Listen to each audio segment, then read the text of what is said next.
আজকে হচ্ছে দেবিদ্বারে 39 বক্স খেজুর আসছে।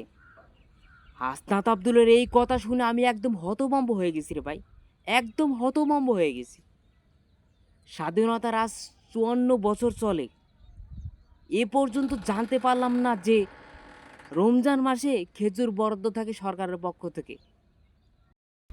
এই 54 বছরে আমরা কত পীর আউলিয়ার শাসন দেখলাম, কত পীর আউলিয়াদের শাসন দেখলাম আমরা। কোনোদিন শুনলাম না যে খেজুর বরাদ্দ আসে রমজান মাসে।